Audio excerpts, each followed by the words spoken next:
यह सवाल मैंने पूछा। मैंने पार्लियामेंट हाउस में प्रूफ देके,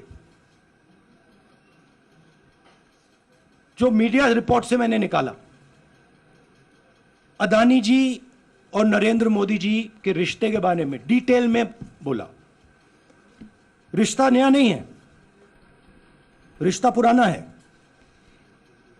जब नरेंद्र मोदी जी गुजरात के सीएम बने थे तब से रिश्ता है, और उसके बहुत सारे पब्लिक प्रूफ्स हैं।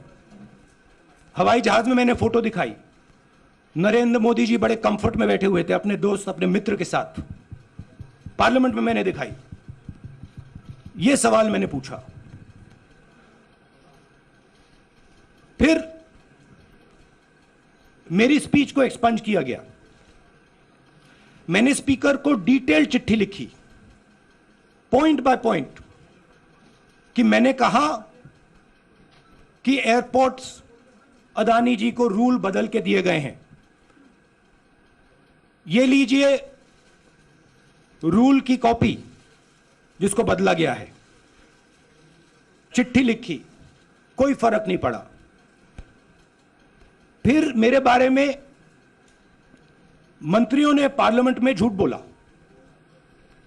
बोला कि मैंने विदेशी ताकतों से मदद मांगी। मैंने ऐसी कोई बात नहीं की है। मैंने कहा स्पीकर से, मैंने जाके कहा, स्पीकर सर, पार्लियामेंट का नियम है कि अगर किसी मेंबर पर कोई एक्यूजेशन लगाता है तो उस मेंबर को जवाब देने का हक होता है। मैंने एक चिट्ठी लिखी, उस चिट्ठी का जवाब नहीं आया। दूसरी चिट्ठी लिखी, उस चिट्ठी का जवाब नहीं आया। फिर मैं स्पीकर के चेंबर में गया। मैंने स्पीकर सर से कहा, स्पीकर सर, यह कानून है, यह रूल है, इन्होंने झूठा आरोप लगाया है, मुझे आप बोलने क्यों नहीं दे रहे हैं? स्पीकर सर मुस्कुराते हैं, कहते मैं नहीं कर सकता। और फिर उसके बाद आपने सबने देखा क्या हुआ। सवाल पूछना मैं बंद नहीं करूंगा। नरेंद्र मोदी जी का अदानी के साथ क्या रिश्ता है और 20,000 करोड़ रुपए किसके हैं, मैं पूछता जाऊंगा। मुझे कोई डर नहीं लगता इन लोगों से। और अगर ये सोचें कि मुझे डिस्क्वालीफाई करके, धमका के, जेल में डाल के मुझे बंद कर सकते, नहीं, मेरी वो हिस्ट्री नहीं है। मैं हिंदुस्तान के लोकतंत्र के लिए लड़ रहा हूं और मैं हिंदुस्तान के लोकतंत्र के लिए लड़ता रहूंगा। किसी चीज से नहीं डरता हूं, यह सच्चाई है। अब आप सवाल पूछिए। एक एक करके प्लीज। हम I'll say it in English also. Sorry. I'll say it in English also. The question begins few weeks back in Parliament, where I asked the Prime Minister a very specific set of questions. Question number 1, 20,000 crore rupees or $3 billion are in shell companies owned by Mr. Adani. Mr. Adani could not have generated this money. He's an infrastructure business. Where did this money come from? Whose money is it? That was the first question. Whose shell companies are there? These companies are working in the defense field. Why does nobody know whose money this is? There is a Chinese national involved in this. Why is nobody asking the question, who is this Chinese national? That was the first question. Second question was set of questions with proof. What is the Prime Minister's relationship with Mr. Adani? I showed a picture of the Prime Minister and Mr. Adani's plane relaxing. I gave documentation about the defense industry, about the airports, about statements made in Sri Lanka, about statements made in Bangladesh, pictures of Mr. Narendra Modi sitting with the State Bank chairman in Australia. And I put this proof on the table. Immediately after that, the BJP started its work. My speech was expunged. I wrote a letter to the speaker with a detailed explanation on the defense industry, on the airports, with press clippings, supporting documents, legal documents, and said, this is the supporting foundation of my speech. I have not made this speech, I have not invented this. This is detailed research, here it is. Nothing happened. Nothing was revoked.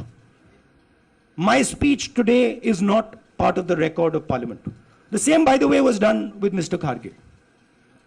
After that, BJP ministers lied about me in Parliament.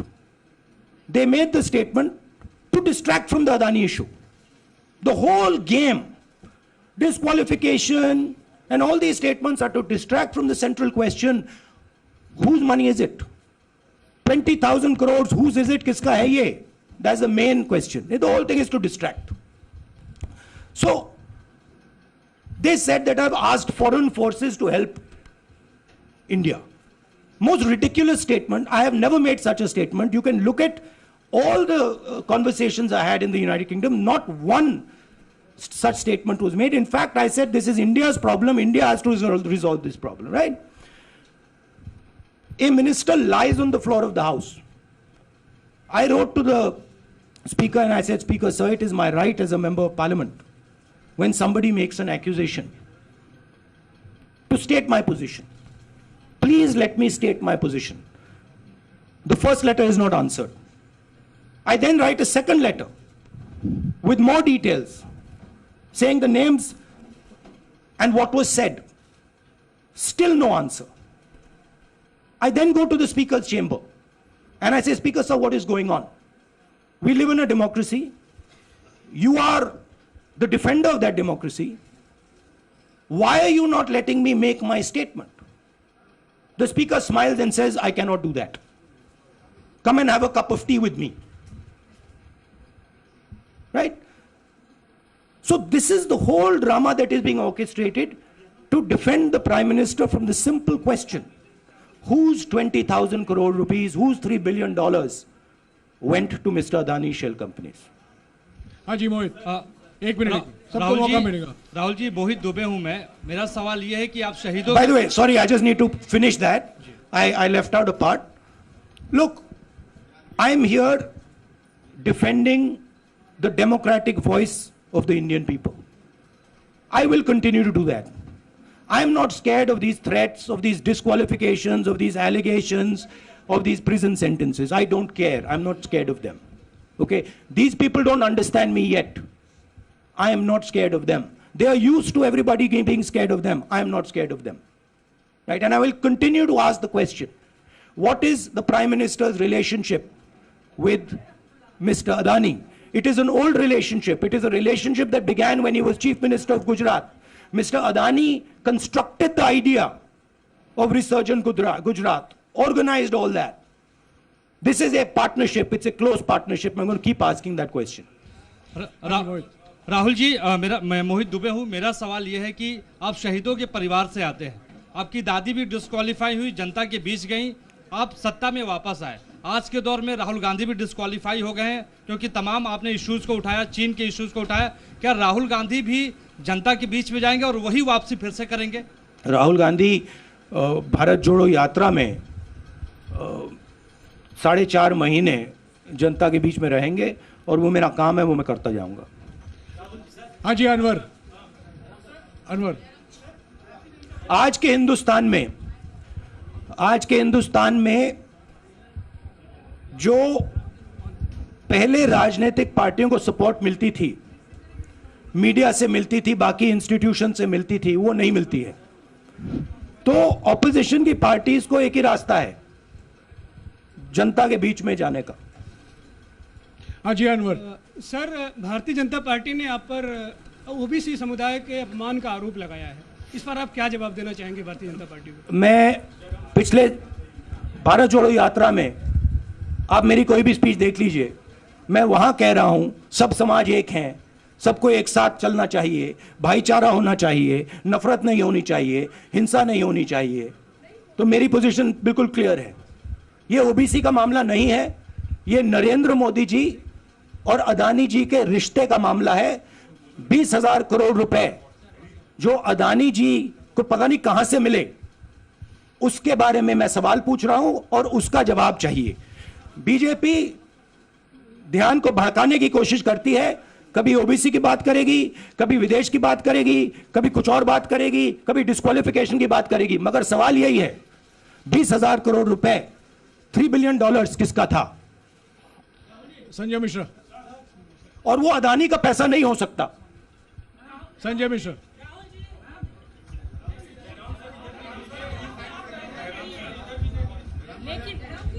आपने कहा आप डरते नहीं हैं, लेकिन state के target पे हैं और स्टेट आपके खिलाफ है, पूरी स्टेट, पूरी मशीनरी आपके खिलाफ है।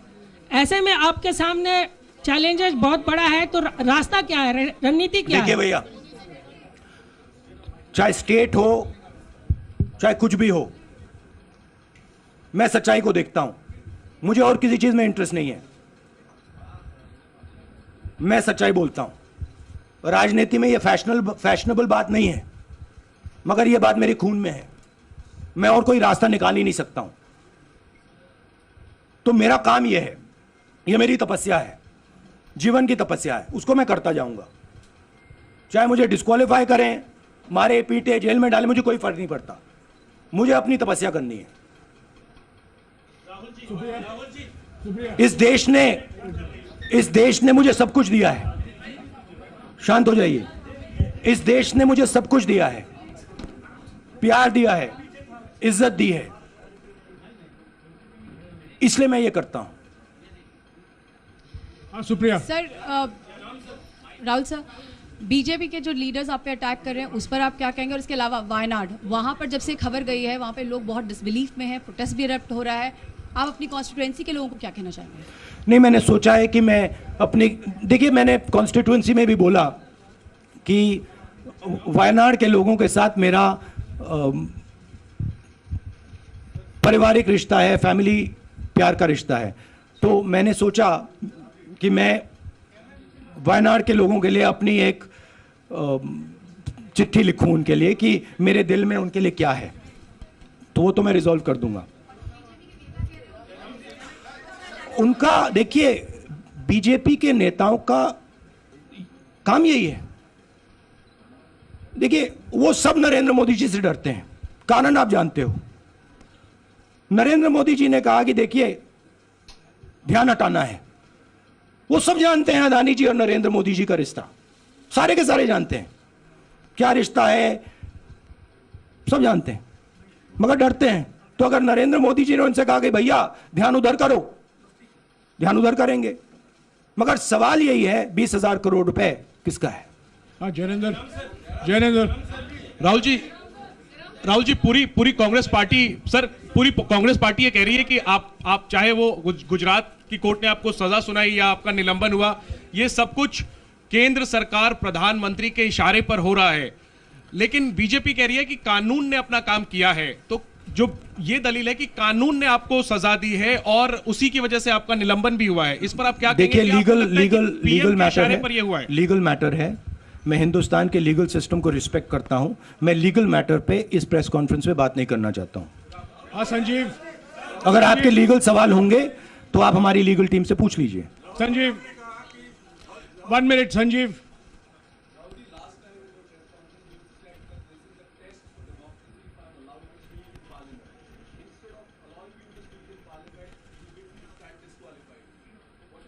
No, look, please understand why I have been disqualified. I've been disqualified because the Prime Minister is scared of my next speech. He's scared of the next speech that is going to come on Adani, right? I've seen it in his eyes. So he's terrified of the next speech that is going to come, and they don't want that speech to be in Parliament. That's the issue. That is why, first the distraction, now the disqualification. Please don't be confused about this matter. there is a deep relationship between Narendra Modi ji and Mr. Adani. There is a question. 20,000 crore rupees have suddenly arrived in Mr. Adani's shell companies. Where has this money come from? Whose money is it? It is, some of these companies are defense companies. Why is the defense ministry not asking this question? Why is the defense ministry not asking the question? But please explain to us, whose money is this that is being spent on our drone development, that is being spent on our missile development, that is being spent on our ordnance production? Why is the defense ministry not asking this question? Manjari please, एक minute Manjari.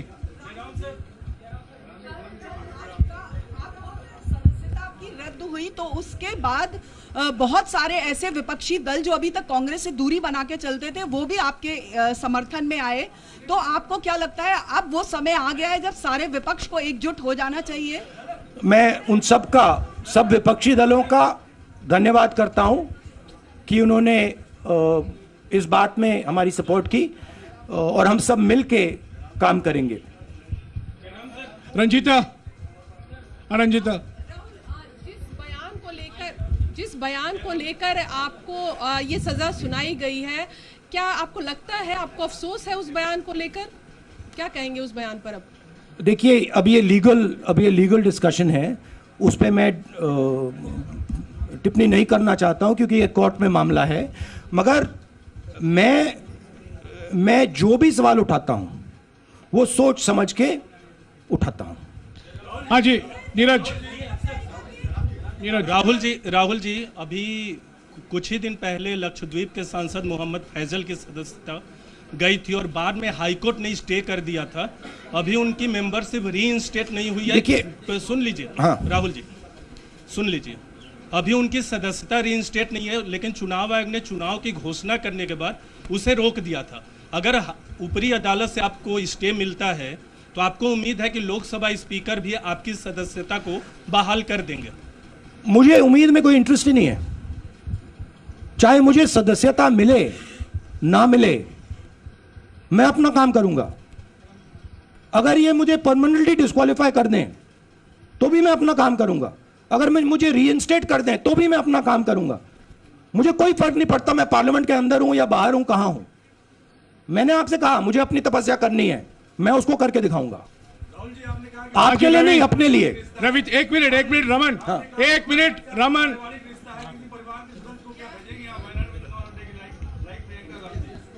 It is not up to me, it is up to Congress president कौन जाएंगे. राहुल जी मेरा सवाल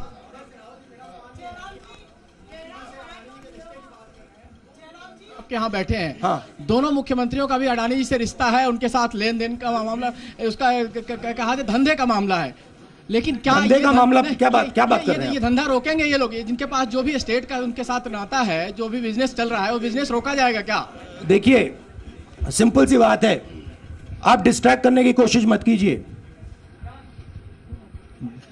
20,000 करोड़ रुपए अदानी जी की shell companies में कहां से आए? आप इंक्वायरी कीजिए. अगर बात निकली कि हमारे चीफ मिनिस्टर का पैसा है तो इनको जेल में डाल दीजिए.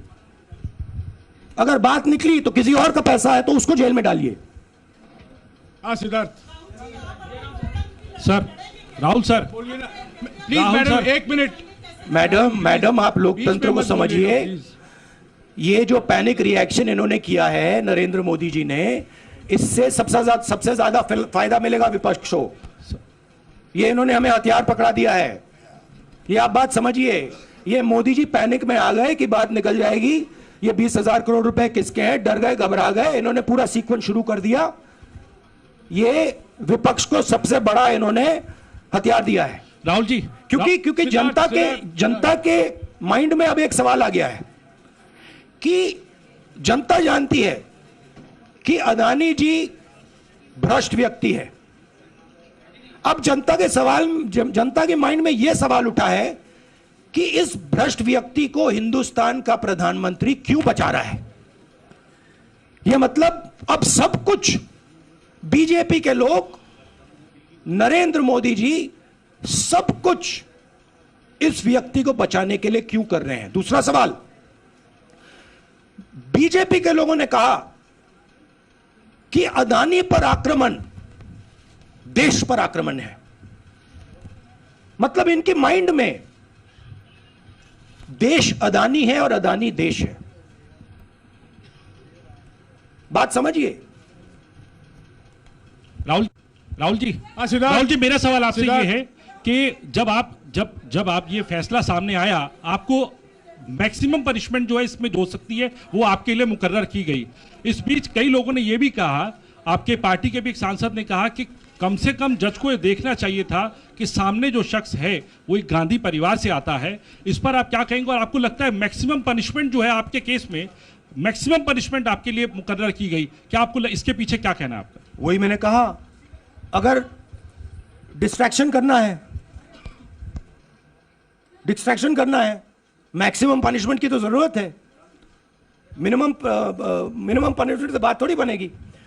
मैं तो सोच रहा था भैया 5 साल होते, 7 साल होते, 10 साल होते, वो भी मिल जाता।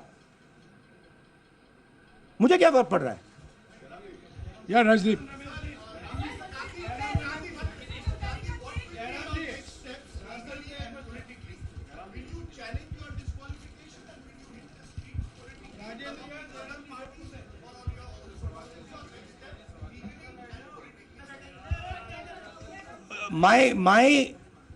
I have only one step, and that step is to fight for the truth in this country and to defend the democratic nature of this country that is under. Please let me finish, Rajdeep, unless you want to answer it for me.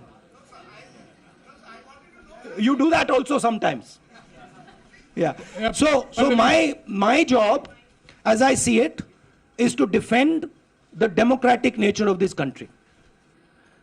And I will do whatever I have to do to defend the democratic nature of this country. What does that mean? That means defending the institutions of this country. That means defending the voice of the poor people of this country. That means telling the people of this country the truth about people like Mr. Adani, who are basically exploiting the relationship they have with the Prime Minister. Yeah, Pallavi, please 1 second. Let's go. Look, see, these are legal matters. It makes me no difference. I told them, it makes me no difference if I'm disqualified, not qualified, whatever. It makes me no difference. Disqualify me for life. Put me inside jail. I will keep going. I will not stop. Mr. Gandhi, Yeah, Mr. Pallavi. Gandhi, 2 things here. One, are you worried or apprehensive about the political relevance of, say, the opposition and the Congress Do I look party worried to post? you? One. Second, Do I look worried to you? I'm excited. Okay. I'm happy that these people have given me the best gift they could give me. And second, Mr. Gandhi, is that BJP's reaction since yesterday is that if you hadn't torn the ordinance then perhaps you wouldn't be facing the law today. Your response to that? My response to that is that when somebody is guilty of something, they want to distract everybody's attention. Right? If you catch a thief, the first thing he says is, I didn't do it. The second thing he says, look there, look there, look there, look there. Right? That's what the BJP is doing. We have caught 20,000 crore rupees entering Mr. Adani's companies. Nobody knows whose money that is. That money cannot be Mr. Adani's money. He does not generate this type of money. So that money has come from someone. All this, OBC, disqualification, anti-national, all this is to distract from the panic that the Prime Minister is feeling. That his relationship with Mr. Adani is going to be exposed. Let me tell you, that relationship is going to be exposed. Nobody is going to stop that. It is going to happen. Because the opposition is going to press this thing until we find the answer. हाँ रवि, सिसोदिया जी को दे दो. राहुल जी जो judgement आया उसको लेकर BJP ने उसको किया है कि आपने ओबीसी का अपमान किया. पूरे देश में प्रेस कॉन्फ्रेंस करने की तैयारी कर रहे हैं कि आपने ओबीसी का अपमान किया था. भैया देखिए, पहला आपका अटेम्प्ट वहां से आया, दूसरा आपका अटेम्प्ट यहां से आया, तीसरा आपका अटेम्प्ट यहां से आया. आप इतनी डायरेक्टली बीजेपी के लिए क्यों काम कर रहे हो? थोड़ी डिस्कशन से करो यार, थोड़ा घूम घाम के पूछो. क्या आपको ऑर्डर दिया है क्या? देखो मुस्कुरा रहे हैं। घूम घाम, मैं आपको उदाहरण देता हूं, आप थोड़ा घूम घाम के निकाल नुकुल के बोलो। देखो ऐसे बोलो पहले, राहुल जी, हाँ, तो please if you want to work for the BJP, then bring a BJP flag symbol here and put it on your chest. Then I'll answer you the same way I answer them. Don't pretend to be a pressman. Vikrant, Rahul ji, हवा निकल गई। Rahul ji, BJP के लोग बार बार ये बात कहते हैं कि आपने जब विदेश में जाके भाषण दिया तो उन्होंने कहा माफी मांग लेते, अभी कहा कि कोर्ट में आपसे कहा कि आप माफी मांग लेते। तो जब ये लोग कहते हैं राहुल गांधी माफी मांग लेते, तो राहुल गांधी क्या सोचते हैं? राहुल गांधी सोचता है मेरा नाम सावरकर नहीं है, मेरा नाम गांधी है। गांधी किसी से माफी नहीं मांगता। और मैंने कहा, पार्लियामेंट हाउस में कहा कि भैया मुझे बोलने दीजिए ना, एक बार तो बोलने दीजिए। 2 बार चिट्ठी लिखी, तीसरी बार मैं पर्सनली स्पीकर से जाके कहता हूं, स्पीकर सर प्लीज, आप डेमोक्रेसी के लोकतंत्र के आप प्रोटेक्टर हैं, मुझे बोलने दीजिए। मुस्कुरा के कहते हैं भैया मैं तो नहीं कर सकता। आप नहीं कर सकते तो कौन कर सकता है? शायद मुझे जाके मोदी जी से पूछना पड़े, वो तो करने नहीं देंगे। तो मेरा जो पॉइंट है, इस देश में लोकतंत्र खत्म हो गया है।